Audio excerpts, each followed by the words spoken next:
Indeed, you are tuned into the Lowdown once again here on KWMR, West Marin Community Radio.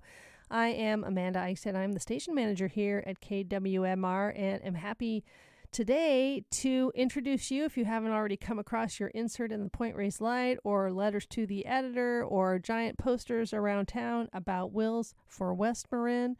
You're going to learn about it in this segment in an interview that I did with Kim Klein. Wills for West Marin is a project that started after a nonprofit executive director get-together last spring of 2024. I had the opportunity to speak with Kim Klein, who is a retired fundraiser after working in the field for 40 years, and she is currently the board chair for the Mesa Refuge and has wanted to put this project together for a long time. You'll learn more about this project, Kim's inspiration, her leadership with all of us as executive directors. And this is a project for all of West Marin's nonprofits. KWMR has been involved. Other organizations have taken the lead, rolled up our sleeves, did some heavy lifting. But some organizations didn't have the time. They don't have enough staff or people to get involved with something like this. However, this project is for every single nonprofit in West Marin, and you can learn more about how you could possibly make a difference in an organization's future. So I hope you enjoy this conversation that I had with Kim Klein, who has been just a joy to work with. And a big thank you to Alyssa Tanner for the amount of work and creativity that she's put into this. You'll hear about that. And also to the number of folks who've been involved. You can get all this information on the West Marin Fund website. It's westmarinfund.org. If you click on nonprofits, it will take you to a page where Wills for West Marin is the top entry. You can actually sign up for any of the public workshops that are happening from Tamales, Marshall, Point Reyes, Inverness, Point Reyes Station again, and then down to Bolinas and Stinson Beach and the San Geronimo Valley as well. We're having a bunch of workshops for the public. There's a big training coming up for board members or staff members of nonprofits to help them understand more about the project if they haven't yet stepped into the arena. And we are very looking forward to the outcomes of this over the long term. And a big thank you to a couple of key people. Steve Costa for having this idea originally, which was, as Kim talks about, cooked and put into the fridge. And then to the West Marin Fund for convening all of us and making something like this truly possible. I have the opportunity to talk with Kim Klein, who is a retired fundraiser. Kim, you've been working on this Wills for West Marin project with a bunch of nonprofits, but I wanted to know a little bit more about your own background as a fundraiser, and I'm curious how you got into it in the first place. Oh, well, no one of my age ever said they wanted to be in fundraising. I mean, mostly you were not at the meeting where the committee was appointed. So then you were on it. And that's sort of how I got into it. I actually came to California in the mid-'70s to study to be a Methodist minister. And I was at Pacific School of Religion. And when you're in ministry, you have to do these field placements. So I did mine at La Casa de las Madres, which was the very first shelter for survivors of domestic violence to open in the state of California. And I was supposed to be a chaplain, but I never did one chaplain-y thing because when I went there, they said, we have no money and you have to raise money from churches. And I was like, I don't know anything about that.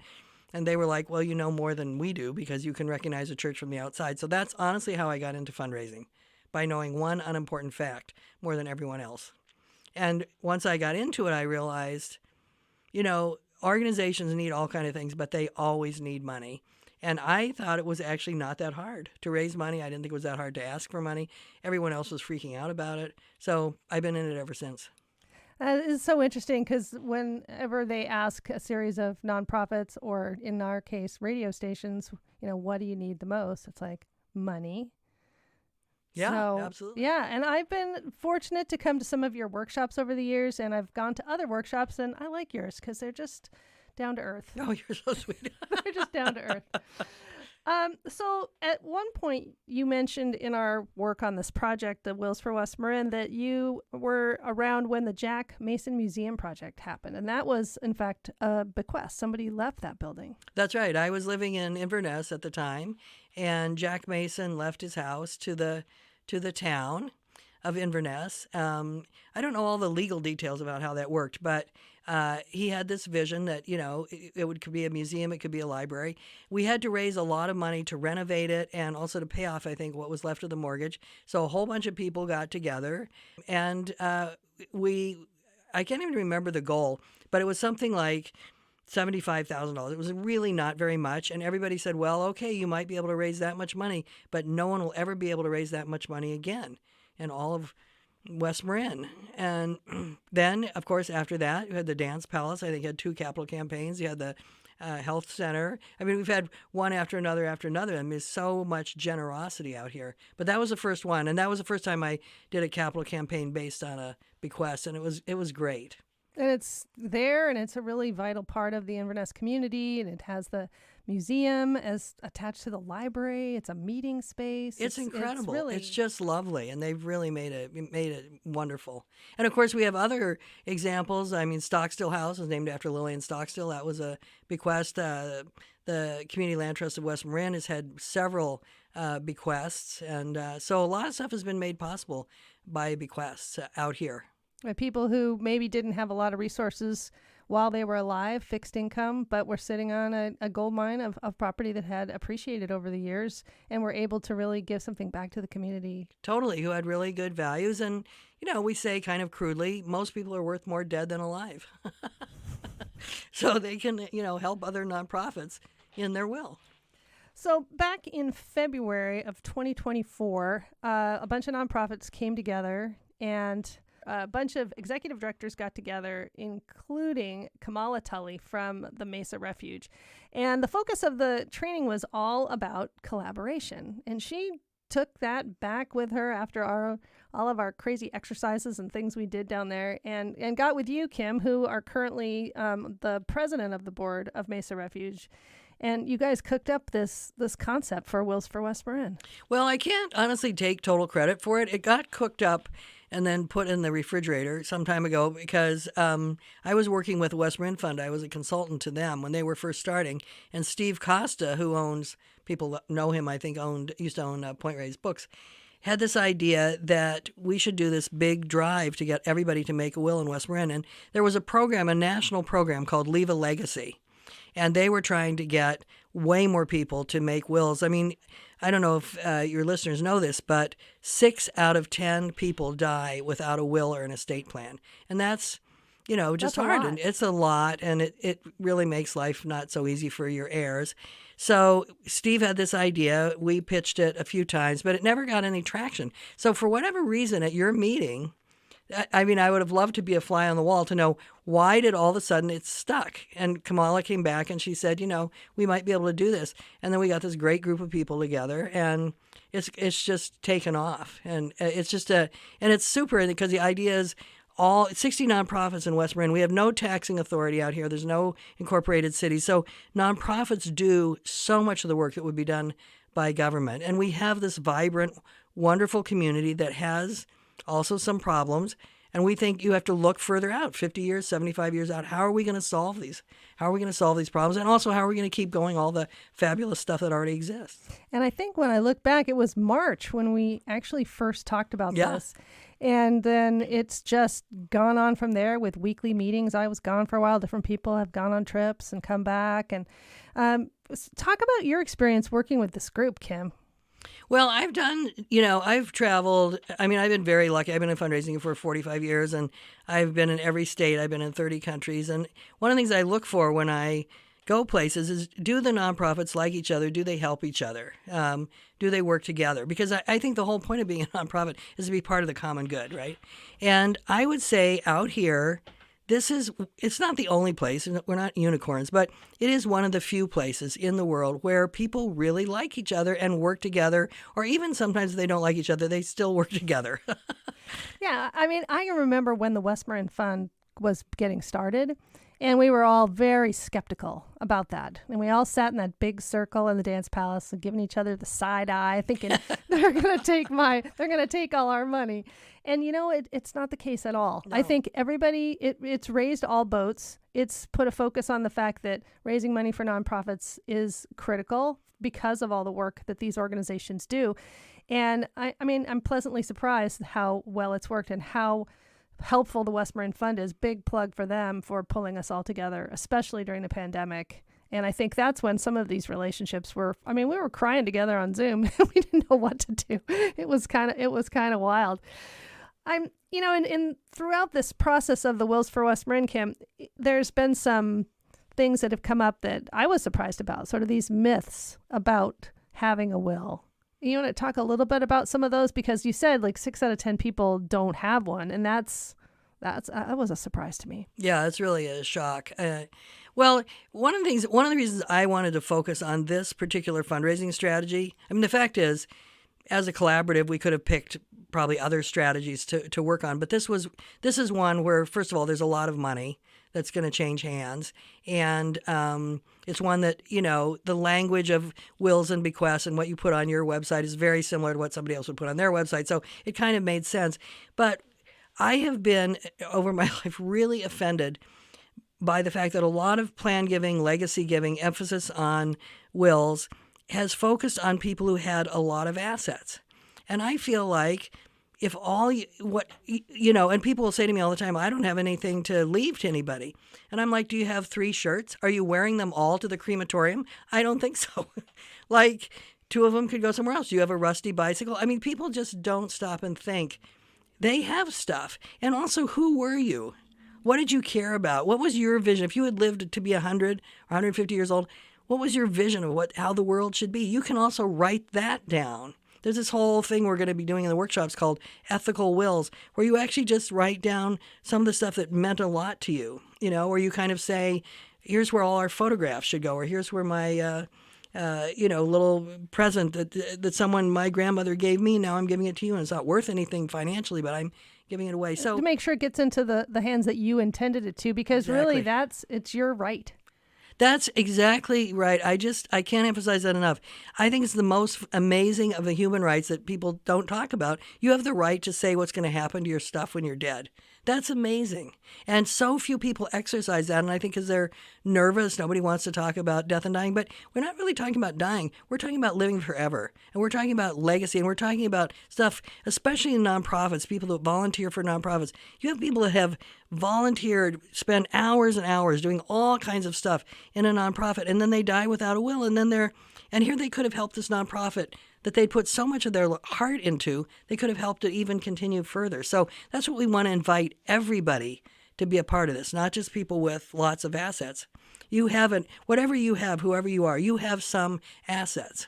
And you might come into something down the road and you'll already have a plan and you can amend it and make it worthwhile. That's another thing. People say, oh, well, I don't know because I don't want to, not be able to change it. You can change it. You can change it anytime you want, every day. Well, you told a story about your own mother who was living in Colorado, and that was super interesting because there were a bunch of people walking around who just had some wrong information. Oh my God, this was a very funny story. Toward the end of my mother was the longest. She belonged to the YWCA of Boulder, Colorado for more years than any other person in history. Now, I don't know. She's been dead for a while. Someone may have surpassed it, but at the time. And so the director of the Y was a friend of hers and came and said, Phyllis, would you ever consider leaving us money in your will? And my mother was very confident in her opinions, even maybe in error, but never in doubt, was my mother. So she said, well, you have to have $10,000. To make a gift in a will to a charity, you have to have $10,000. It has to be 10. No, it doesn't say. No, it could be $5,000. It could be $12. No, 10,000, absolutely. So then my mother went to her yoga class. She was in this yoga class, and she said to her other yoga mates who are also older, have you ever thought of leaving money to a charity in your will? And they all said, you have to have $10,000. So somewhere in the water of Boulder, Colorado, had come this ridiculous idea.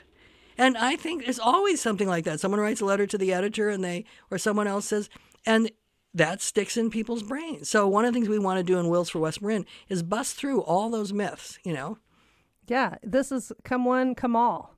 Yeah. So there will be a series of workshops coming up throughout West Marin, and instead of just rattling those all off because people don't sit and start writing things down off the radio, they're all listed on the West Marin Fund website. They've been very nice to set up a page on the West Marin Fund website for Wills for West Marin. And if you go there to the West Marin Fund website and click on nonprofits, you will not miss it. It's a big thing. You'll see the posters around town. You'll see the stuff in the newsletters from all these different organizations. It's been really fun to work on this. It's really been all hands on deck. Oh, it's been amazing. Everybody has showed up. I think maybe 3 times in my life have I been in a group where every single person comes to the meeting and we say, who can do this? Someone says they can, and then they do it. You don't have to chase them down. You don't have to say, did you do it? There have been some people, the development director here at KWMR, Alyssa Tanner, I just want to give her a shout out. She has been phenomenally creative. Amina Jar at West Marin Senior Services set up all the places where we're working. Shout out to Sarah Hobson for helping pay the out-of-pocket costs, but I want to be really clear that everybody fit this into their already pretty jammed schedule. The labor's all been free. Mesa Refuge, where I'm on the board, we're handling a lot of the details. So it's just, and then there's like another 10 or 12 groups that have contributed ideas, have done a lot of legwork. Yeah, it's been itself, even if nothing happened and we didn't do the workshops and we were all raptured away, we have already done so much collaborating to get to this point. It's unbelievable. Yeah, it's been super fun to be part of this process that started back in February and is going to roll through the month of October. Yes. And then we're just going to let it ride. And we're just going to let it ride. People have their wills or they won't. And actually, we're probably there's going to be another workshop sometime in January with a couple of local lawyers. And so we'll tell you more about that. But yeah, and I really thank you, Amanda, for all you did and all the enthusiasm you brought, because I think you've been a linchpin on the whole thing. It's been really fun. I've learned a lot. I know that Alyssa has learned a lot. And I just want to give people a sense of, if they decide to come to one of these meetings, we're meeting in Tamales, we're meeting in Marshall, we're meeting in Inverness, we're meeting in Point Reyes Station. Bolinas. We have a Bolinas meeting too, if opportunities in Bolinas, in fact, and then one in Stinson Beach. And all that information is on the Wills for West Marin page on the West Marin Fund website. We do want people to register just so we make sure we have adequate snacks, because we know people in West Marin really like their snacks. But if someone shows up for one of these workshops, just give us a flavor of what they would be in for and what would be required of them, so they feel comfortable coming out. Well, at the community workshops, we would talk a little bit about what's a will, what's a bequest, why it's important. Probably talk a little bit about how vibrant West Marin is and what we love about West Marin. What are the myths? What are some things people walk around thinking that aren't true?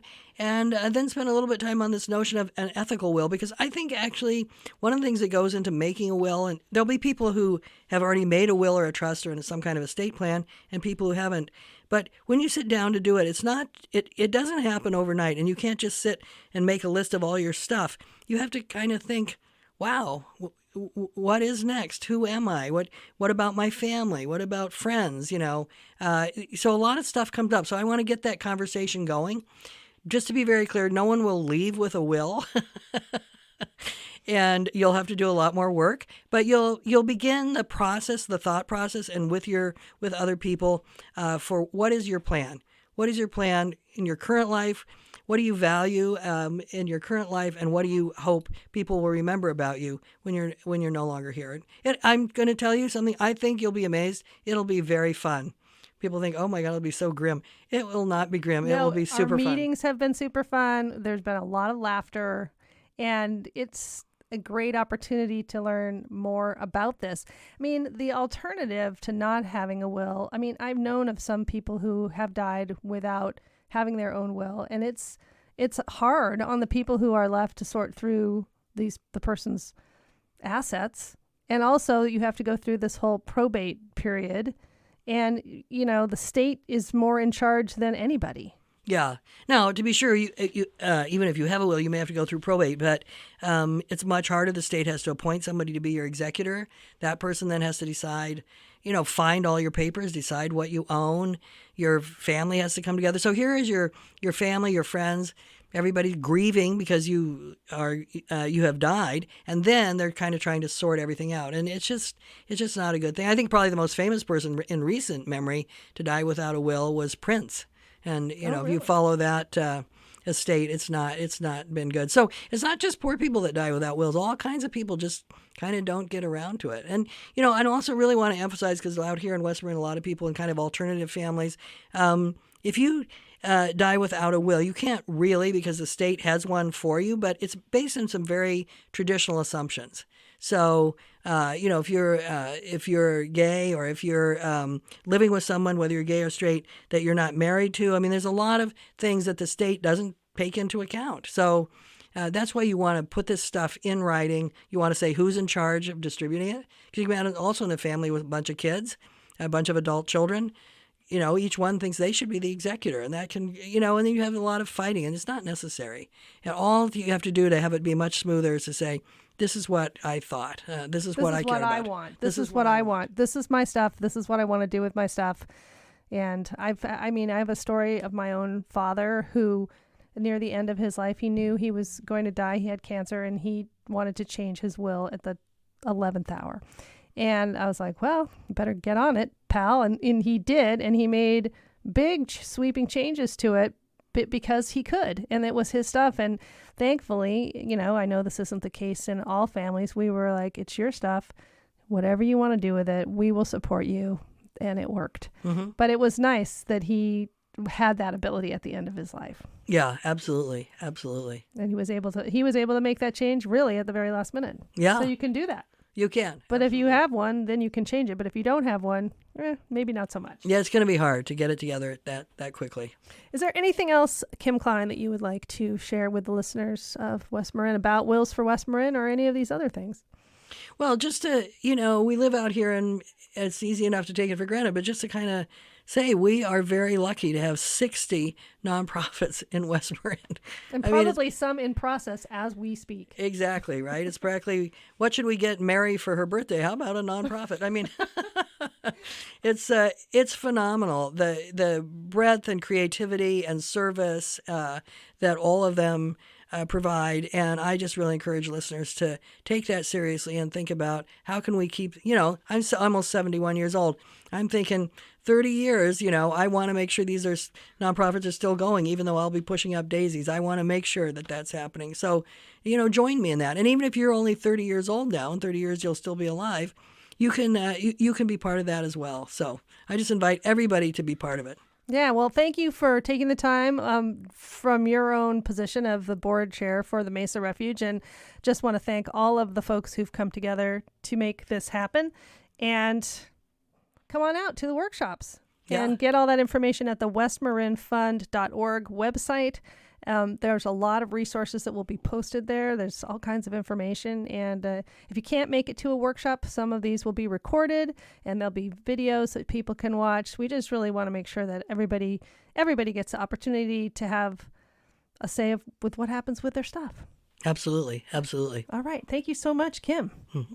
Thank you to Kim Klein for taking the time out to talk with me for the lowdown and for our Epicenter program about the importance of this project and the all hands on deck nature of it. You can get more information, as we mentioned at the beginning of the program, at the West Marin Fund website, which is westmarinfund.org. And that you go to click on the nonprofits link, which is a drop down. And it will take you to a page where Wills for West Marin is prominently featured. There is a way to sign up for and register for the many public workshops that are going to be featured here in West Marin in all of the communities. If you can't make it out to one of those, we will be recording a few of them, so you can get that information there. There's tons of resources on the West Marin Fund website. And we look forward to interacting with you. If you have any questions about this project at all, you can address those to me at amanda@kwmr.org, or call 415-663-8068. I'm at extension 104, and I will refer those questions if I do not know the answer to the appropriate person who can help you. And we look forward to seeing you, interacting with you, learning your stories. Maybe you have already done something like this and made accommodations in your estate plan or will to support organizations going forward, and we look forward to hearing your stories as well. And if you are a young person and you don't feel like this is an important thing, I beg to differ, and I think that it's important for all of us to think about the right that we have to do what we want to do with the stuff after we are no longer here. Thanks for listening.